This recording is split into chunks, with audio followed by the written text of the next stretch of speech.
नमस्कार दोस्तों, मैं शिव नायक आपका स्वागत करता हूं निर्वाण एक अंतिम यात्रा में। आइए हम जानते हैं गौतम बुद्ध के कुछ कहानियों के बारे में। एक बार भगवान बुद्ध जेतवन बिहार में रह रहे थे। भिक्षु चखुपाल भगवान से मिलने के लिए आए थे। उनके आगमन के साथ उनकी दिनचर्या, व्यवहार और गुणों की चर्चा भी हुई। भिक्षु चखुपाल अंधे थे। एक दिन बिहार के कुछ भिक्षुओं ने कुछ मरे हुए कीड़ों को चखुपाल की कुटी के बाहर पाया और उन्होंने चखुपाल की निंदा करनी शुरू कर दी कि उन्होंने ही इन जीवित प्राणियों की हत्या की है। भगवान बुद्ध ने निंदा कर रहे उन भिक्षुओं को बुलाया और पूछा कि क्या तुमने भिक्षु को कीड़े मारते हुए देखा है? उन्होंने उत्तर दिया, नहीं। इस पर भगवान बुद्ध ने उन साधकों से कहा कि जैसे तुमने कीड़ों को मारते हुए नहीं देखा, वैसे ही चखुपाल ने भी उन्हें मरते हुए नहीं देखा और उन्हें कीड़ों को जानबूझकर नहीं मारा है, इसलिए उनकी भर्त्सना करना उचित नहीं है। भिक्षुओं ने इसके बाद पूछा कि चखुपाल अंधे क्यों हैं?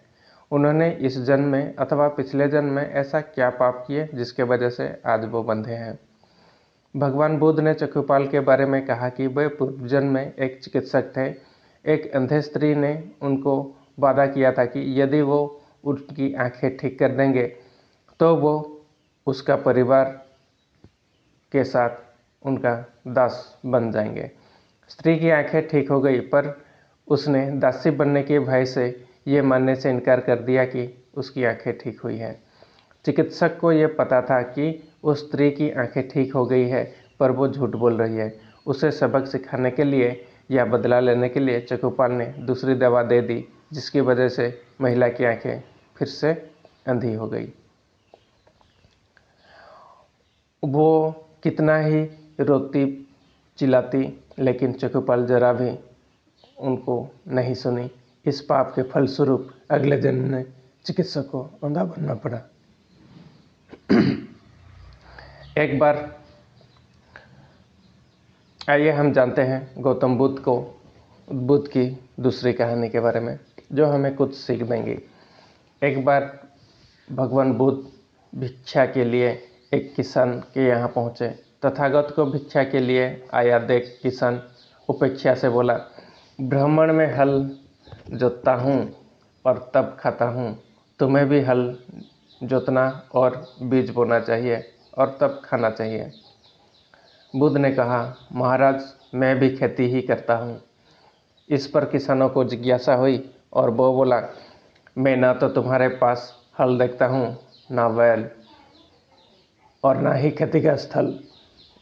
तब आप कैसे कहते हैं कि आप भी खेती ही करते हो? आप कृपया अपनी खेती के संबंध में समझाइए। बुद्ध ने कहा, महाराज, मेरे पास श्रद्धा का बीज, तपस्या रूपी वर्षा और प्रजा रूपी जोत और हल है। पाप भीरुता का दंड है, विचार रूपी रस्सी है, स्मृति और जागरूकता का रूपी हल की फाल और पैनी है।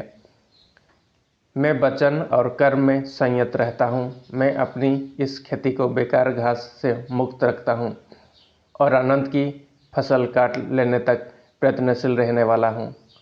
अप्रमाद मेरा बैल है, जो बाधाएं देखकर भी पीछे मुंह नहीं मोड़ता है।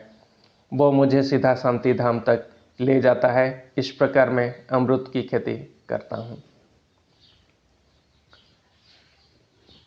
आइए जानते हैं और एक कहानी के बारे में। भगवान बुद्ध का जब पाटलिपुत्र में शुभागमन हुआ तो हर व्यक्ति अपने अपने सांपत्तिक स्थिति के अनुसार उन्हें उपहार देने की योजना बनाने लगे। राजा बिंबिसार ने भी कीमती हीरे, मोती और रत्न उन्हें पेश किए। बुद्धदेव ने सबको एक साथ से सहर्ष स्वीकार किया। उसके बाद मंत्रियों, सेठों, साहूकार ने अपने अपने उपहार उन्हें अर्पित किए और बुद्धदेव ने उन सबको एक साथ से स्वीकार कर लिया। इतने में एक बुढ़िया लाठी टेकते वहाँ आई, बुद्धदेव को प्रणाम कर बोली, भगवान, जिस समय आपके आने का समाचार मुझे मिला उस समय मैं ये अनार खा रही थी। मेरे पास कोई दूसरा चीज़ न होने के कारण मैं अधखाए फल को ही ले आई हूँ। यदि आप मेरे इस तुच्छ भेंट को स्वीकार करें तो मैं अहोभाग्य समझूंगी।